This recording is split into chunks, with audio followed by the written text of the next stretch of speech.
Hi, everyone, and welcome to Behind the Numbers. My name is Dave Bookbinder. I'm your host, and this is the program where we dig deeper to understand what really matters most in business. And one of the things that certainly matters most in business is sales. And today I'm pleased to welcome someone who's going to help us understand it and, frankly, do a better job with it.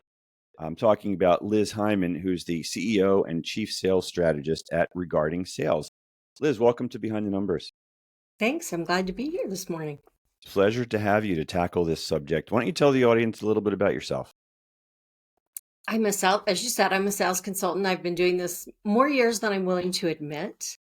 What I do is I go in and help companies build the sales infrastructure they need to scale their sales organizations. I've been doing this really since 2002.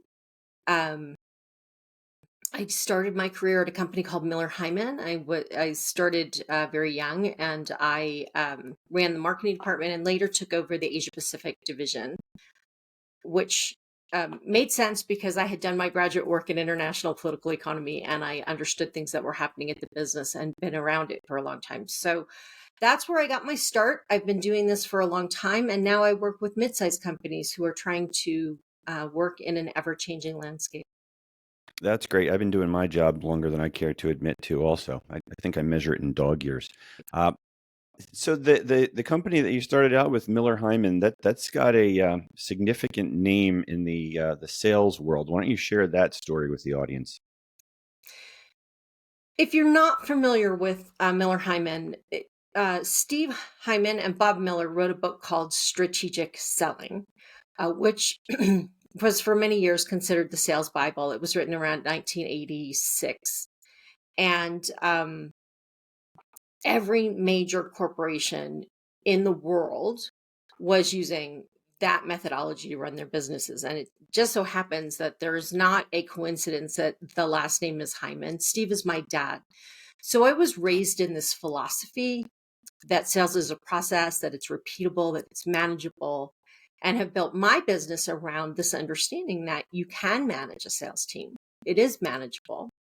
It's somewhat predictable. And there's a process, and you can teach people how to do that process if they choose to learn. And the people that you would teach the process to, are they typically, I guess most often, they're salespeople, but I kind of hold the view that certainly in the professional services space where I play, everyone's in sales. Absolutely. Everybody sells, and everybody's part of your sales organization. So we often think, well, sales is responsible for our customer relationships, or our customer success team is responsible. But what we don't realize that every single person in the company, whether you're professional services and you have a little tiny company that's just you, or you're a massive corporation and you have tons of people working, thousands of people, every single person impacts the sales process. So the accountant or the person who's working in accounting who calls to interface with the client about bills that are overdue, they are part of that sales process because they're part of the experience they're having with your company.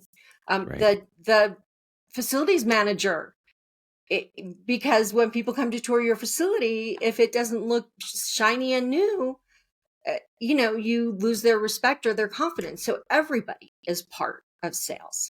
Yeah, and thank you for reinforcing that. And I want to crack the code on mindset, and I definitely want to get into your philosophy here. But I think it's important that we focus on the mindset piece first to get some of the folks out there in the audience who think that sales is icky. They've got this impression of the used car salesman, and um, that's not who they are. We're not salespeople. We don't do that thing.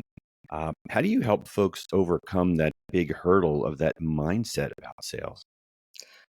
It's so true. And there is such a mythology around what is sales. And in fact, this whole idea of a used car salesman, or that cocky, sassy, big talker, all of these kinds of, can tell a story, could sell ice to Eskimos, which is a rude thing to say anyway.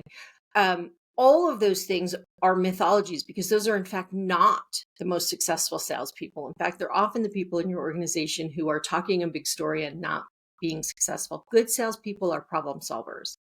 Good salespeople walk away from bad business. They don't try to convince you to buy something that isn't appropriate for you. And good salespeople are good communicators. They're curious. They ask good questions. They're compassionate. They listen and try to understand what you're worried about. What's going on? Can we fix it? Can we help you?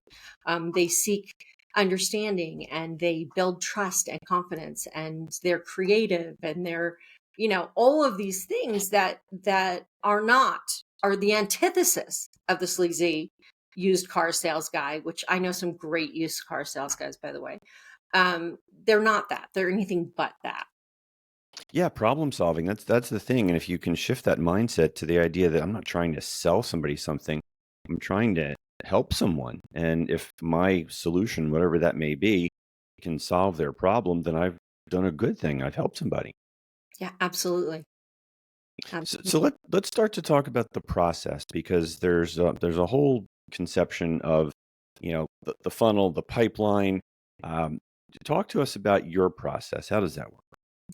So the funnel is the center of my process. And not surprisingly, if you've read the Miller Heiman stuff, you would recognize that. The idea is that if you're magical and your team is magical and every single person you talk to turns into a sale, you should just turn the show off, because you really don't need any more help.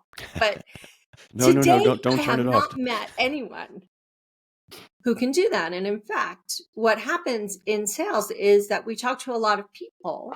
We have conversations with a lot of people, and those conversations sometimes move forward and sometimes they end the discussion about that possible sale. So we prospect, then we qualify. Is there a fit? Can this person actually use the product? Do they have money to buy it?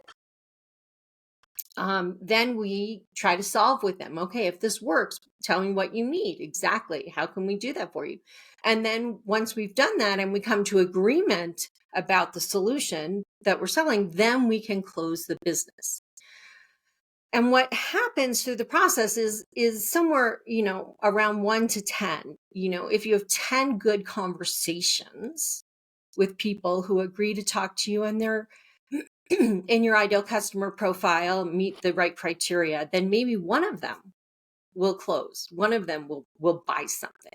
And if we understand that there's ratios that you have to, if you have a 6 to 9 to 12 or 18-month sales process, that you have to be looking at what's happening, what conversations are happening now, so you can predict what's going to happen in 18 months.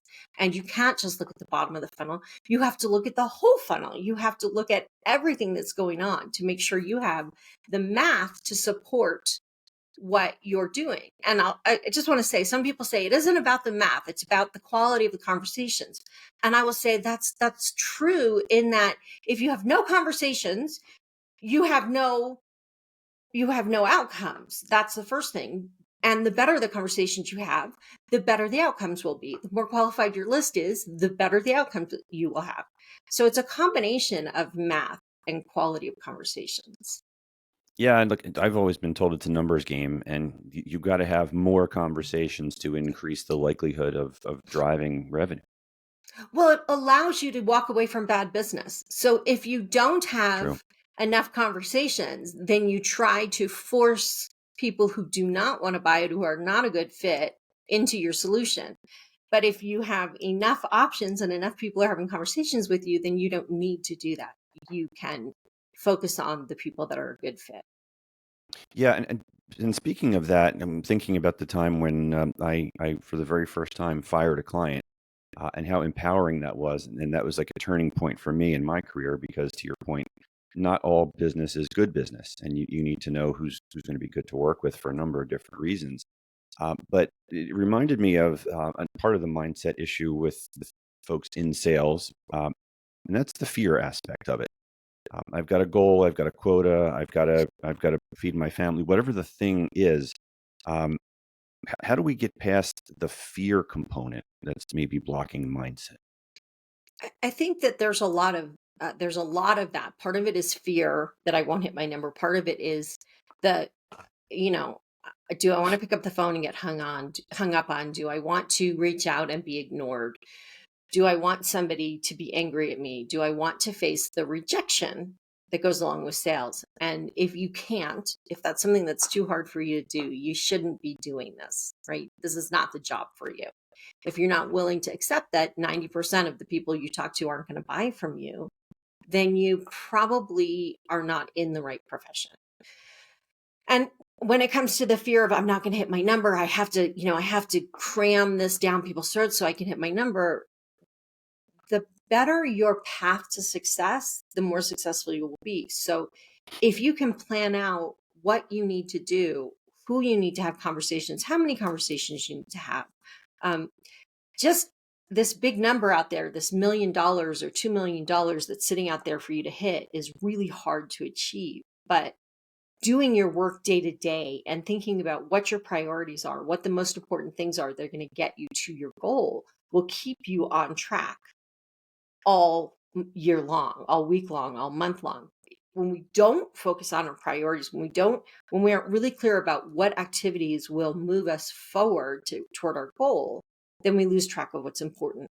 And that's when we start doing things like getting all upset and putting out fires, looking for big things that people can be upset about, and wasting time on things that aren't really going to move the needle, as we used to say in the 80s. Yeah. So there's the discipline component. Very disciplined, but also breaking it down into understandable parts. If just a big number out there, hey, go run 26 miles. There's a process you have to go through to get to 26 miles. It doesn't just happen. You have to know what those steps are that get you there. And you share those steps with the clients that you work with naturally. Anything that you can share with us here today? So with every client, we go through creating a sales process. And that sales process, some people might call it a playbook. I'm hesitant to use the word playbook because playbook implies that I'm going to tell you what to say to whom when. And I think that's probably not the most effective way to support salespeople. Maybe early on they might need that. But what we do is we say, okay, when you're prospecting, what are the activities that you should be doing?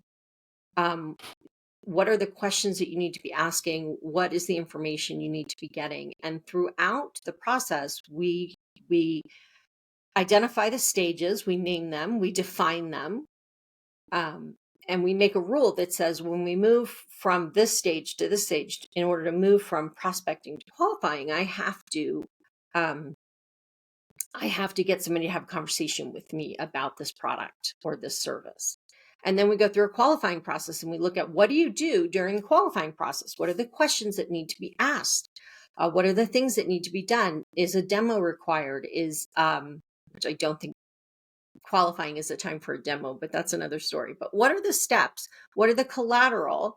What are the tools that are involved in doing what you need to do in each of those stages? So by walking that through and really thinking through, how does the customer make this decision? What are the things that they need to do in order to make this decision? And what are the things we need to do in order to help them make the decision? We can create a process that most of our clients will feel comfortable following.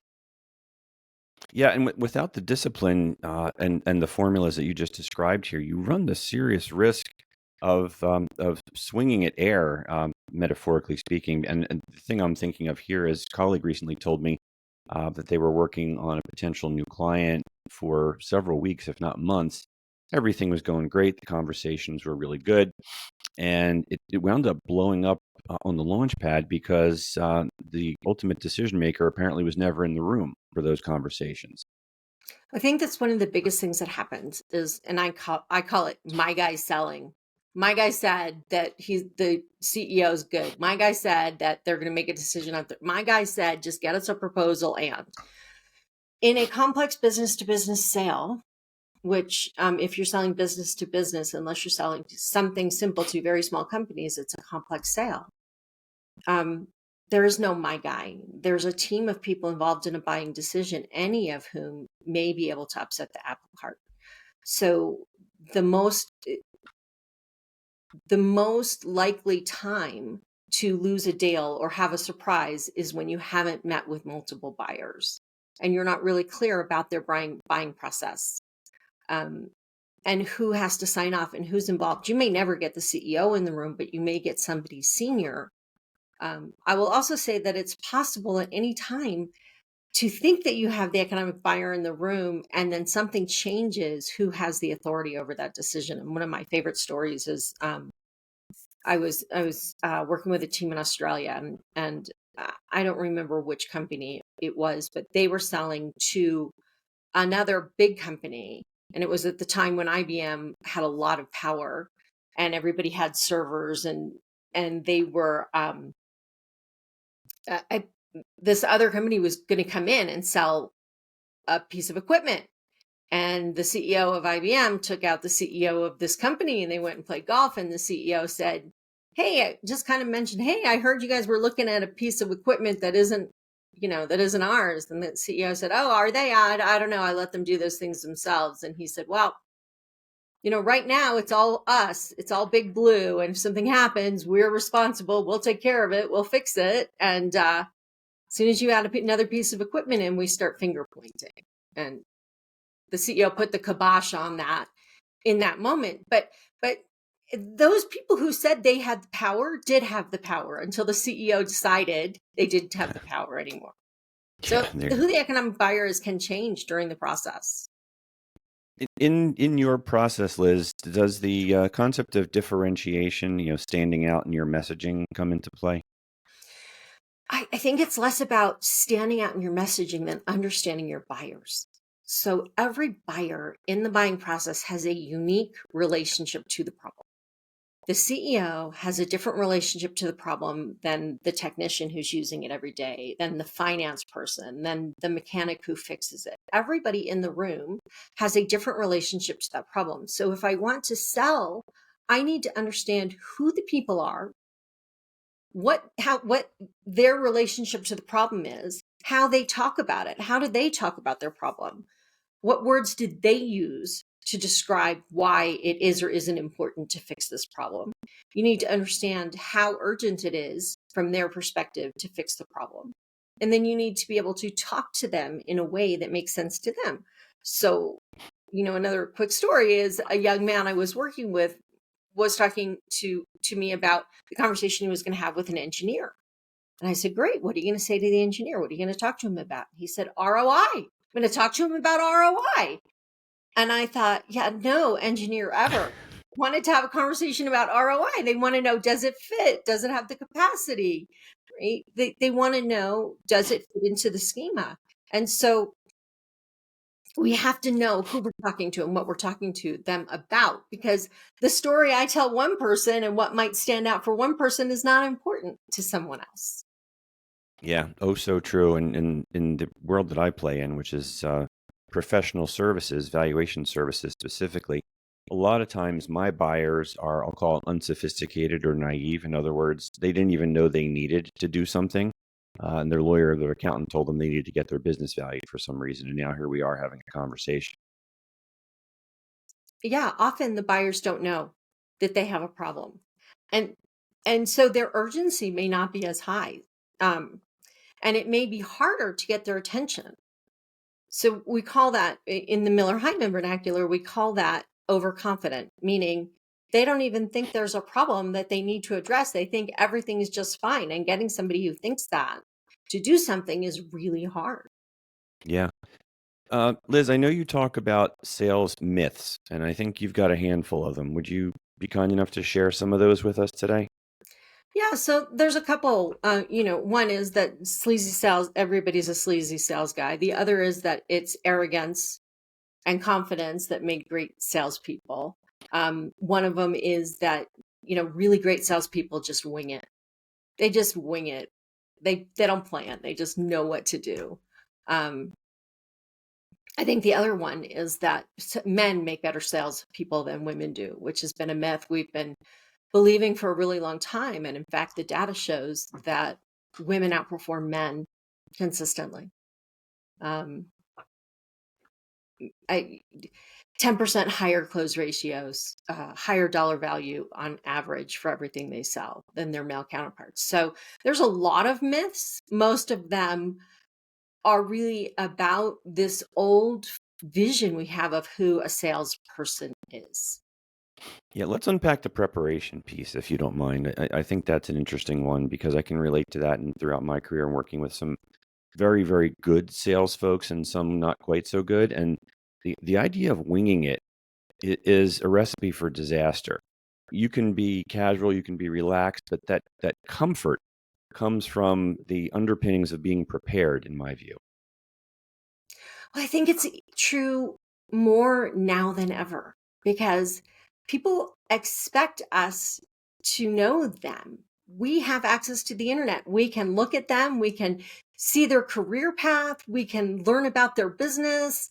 We can ask ChatGPT what the major trends are, what the major problems are in their industry. So when we walk into a selling situation or on the phone or video, we want to be sure that we know as much as we can know about that client. They want us to have a conversation with them about what matters to them. They expect us to know something about them. The other thing is that we should have prepared our questions. So, what we don't want to do is have a list of questions that we run someone through necessarily, but we do want to have a list of things that we need to understand in order to help. And one of the things that I've heard many, many times from salespeople is, am I allowed to ask that? And the answer is you're allowed to ask anything that helps you sell them, helps you solve their problem, right? If it doesn't Yeah. help you solve their problem, you have no right to ask it. But if it does, you do.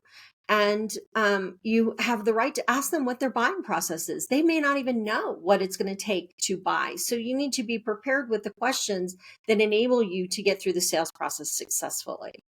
And that means thinking it through. It also means thinking through who are the people you know, what do you know about them, and what do you need to talk to them about.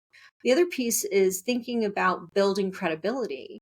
Have a plan for how you're going to check and build your credibility in this relationship because although people say relationship selling is dead, people still buy from people they trust. Oh, yeah, that's a big axiom right out of the Go Giver. I think it's the Bob Berg quote that all other things equal, people do business and refer business to people they know, like, and trust. Um, Trust is one of the biggest things I emphasize when I'm kind enough to or lucky enough to teach courses over lunch and learns and things like that about how to network and we'll call them sales techniques, but it's really about relationship building and fostering trust because nothing happens if people don't trust you. So that's absolutely Absolutely. critical. Liz, let's talk a little bit about numbers. We'll go behind the numbers, if you don't mind, because in sales, a lot of times people think of the numbers. How should we be thinking about them and what's behind the numbers in sales? So the way I think about the numbers is really about ratios. So if I know that I need to hit $60 million this year, then I need to understand how many sales of what size of which things get me to that number. I can't just say I'm going to hit 60 million. I have no idea what I want the breakdown to be. Do I want to sell more of this product or that product? Which product gets me a higher profit?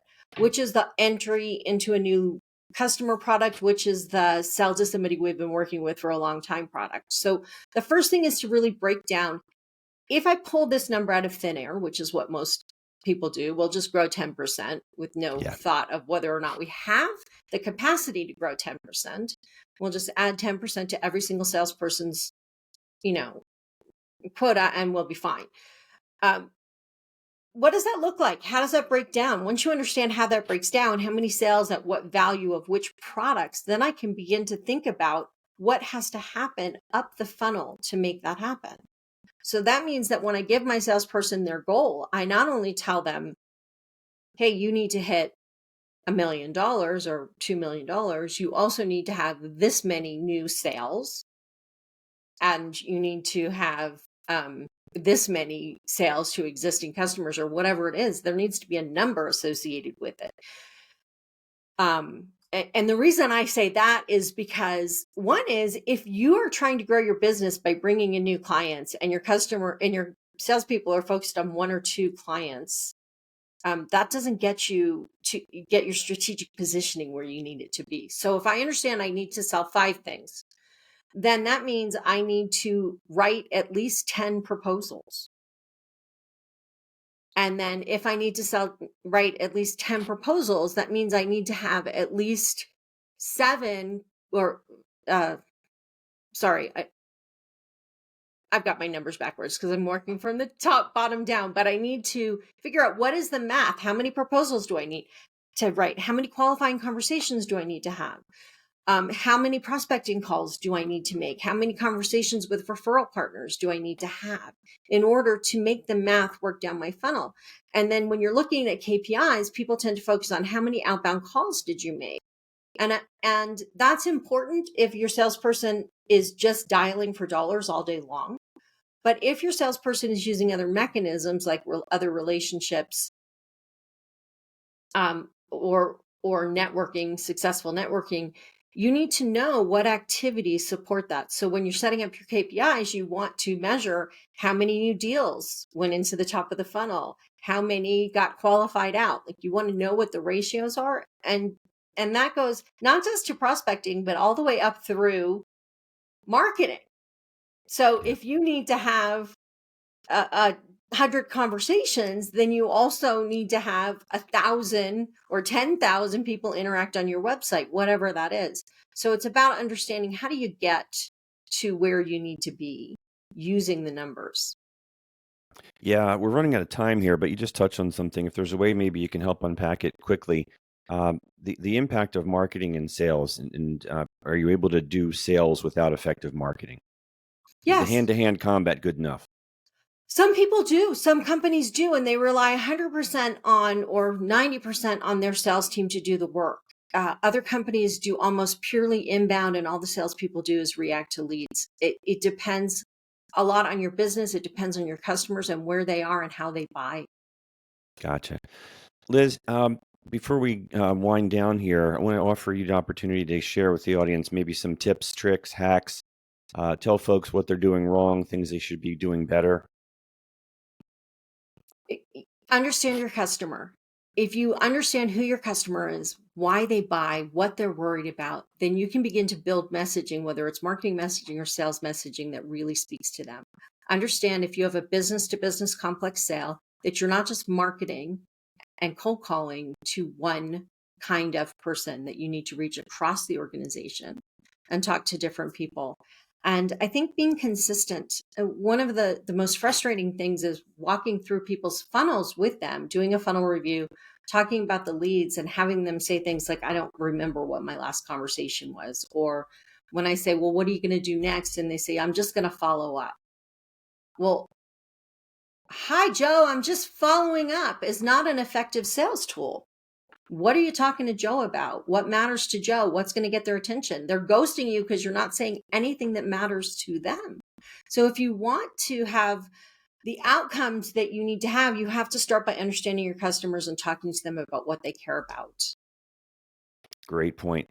And with that, Liz, we're out of time, but do tell the audience how they can find you on socials, how they can connect with you if they want to learn more about you, your process, how they might work with you.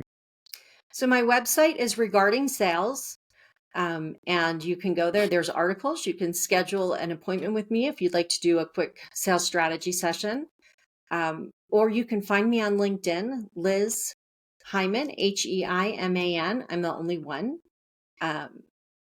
Send me a message, connect with me, say, hey, this is where I heard from you. And I'm happy to send you information about using the funnel if you reach out, or you can find articles on the website about the funnel and how to do the sales math.